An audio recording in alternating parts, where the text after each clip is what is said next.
রাতের বেলা ওমর দিনের বেলা মানুষের বিচার কাজ করে, রাতের বেলা মানুষের বাড়ি বাড়ি ঘুরে খোঁজ নেয় কোন প্রজার কি মুসিবত। এক বাড়ির কিনারায় গিয়া তাকায় দেখে একটা বৃদ্ধা মহিলা আগুন জ্বালায় যেন কি করে। ওমর দূরে দাঁড়ায় দাঁড়ায় দেখে তার পায়ের পাশে বাচ্চা ঘুমায়। হঠাৎ একটা বাচ্চা উঠে বলে আম্মু খানা দাও, বলে খানা রেডি হচ্ছে, ঘুমায়। এইবার এই বাহানা দেইখা ওমর কিনারায় গেলেন, আম্মা জান সালাম, কি হাল?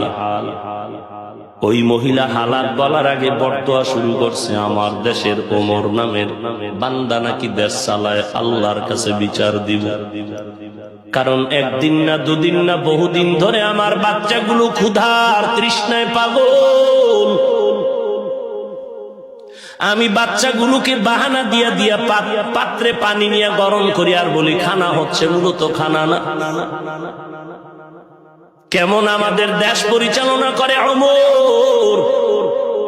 আল্লাহর কাছে বিচার দায়ের করব, কিন্তু মহিলা জানে না ওমর তার সামনে দাঁড়িয়ে আছে।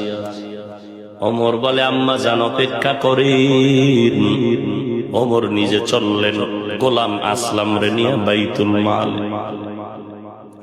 বাইতুল মালে গিয়া ওমর আটার বস্তা রেডি করলেন। কান সুখ কইরেন না, কিছু শিখার চেষ্টা করেন। ওমর অর্ধ জাহানের খলিফা, জান্নাতের টিকেট হাতে রেডি। সেই ওমর আটার বস্তা রেডি করলেন। গভীর রাত, কেউ নাই, গোলাম আসলাম সারা। আটার বস্তা রেডি করে গোলাম আসলামকে বলে, রে আসলাম, আটার বস্তা আমি ওমরের মাথায় তুলে দাও। গোলাম আসলাম বলে, এটা কিভাবে সম্ভব? কখনো সম্ভব নয়। আপনি খলিফাতুল মুসলিমিন, রাসূলের মুহাব্বতের বান্দা, মুহাব্বতের উম্মত, আমি গোলাম আসলামের মাথায় দেন।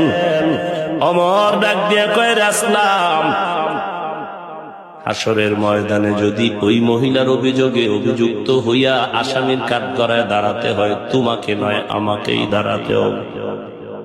অতএব আমার দায়িত্ব পালন করতে সুযোগ দেও।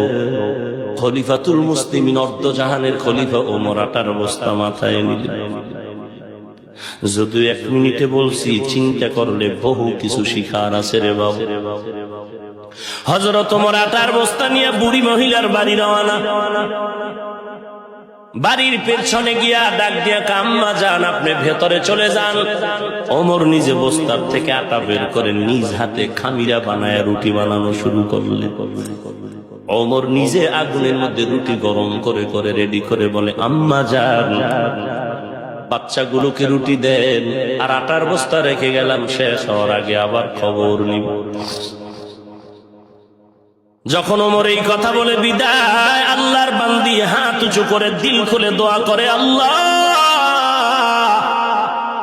এই যুবকের যদি আমাদের দেশের দায়িত্ব দিতা, কলিজা ঠান্ডা হয়ে যাইত। এই দোয়া করে দিচ্ছে। ওমর চলে গেলেন। পরের দিন মসজিদে নববীর মধ্যে দ্রুত জরুরি বৈঠক ডাকলেন, আর বার্তাবাহককে পাঠায় দিলেন ওই মহিলারে ডেকে নিয়ে আসে। মহিলার কাছে যখন বাহক চলে গেল, খলিফাতুল মুসলিমিন ডাকছেন, নাম বলেন নাই। মহিলার অন্তরে ভয়, গত রাতের ঘটনা না জানি যুবক বাদশার কানে লাগায় দিছে, আমার শাস্তি হবে। মহিলা ভয়ে ভয়ে ওমরের দরবারে, বাদশার দরবারে রওনা। মহিলা মসজিদের সামনে দাঁড়ানো। ওমর ডাক দিয়ে কয়, আম্মা জান কোনো ভয় নাই। মহিলা তাকায় দেখে, গত রাত্রে যেই যুবক আমার আটার বস্তা দিল, তিনি খলিফার জায়গায় দাঁড়ানো। এবার নিজে বড় ভীত সন্ত্রস্ত হয়ে গেল। ওমর বলে, আম্মা জান সামনে আসার সুযোগ করে দাও। হযরত ওমর একটা লম্বা পাগড়ি হাতে নিয়ে একটা মাথা দিয়ে গলায় পেঁচালেন, আর একটা মাথা মহিলার হাতে দিয়ে বললেন, ও আম্মা জান, আরো আগে আপনার খোঁজ নেওয়ার দরকার ছিল, আমি দায়িত্ব পালন করতে অবহেলা করেছি। আমি হাসরের ময়দানে আসামির কাঠগড়ায় দাঁড়াতে চাই না। আমার গলায় পাগড়ির অগ্রভাগ রেখে দিলাম, বাকি অংশ ধরে আপনি ফাঁসিও দিতে পারেন, যা বিচার তাই করেন। আমি চাই আল্লাহর আদালতে যেন আমার আসামির কাঠগড়ায় দাঁড়াতে না হয়। এর নাম তাকওয়া, এর নাম আল্লাহর ভয়।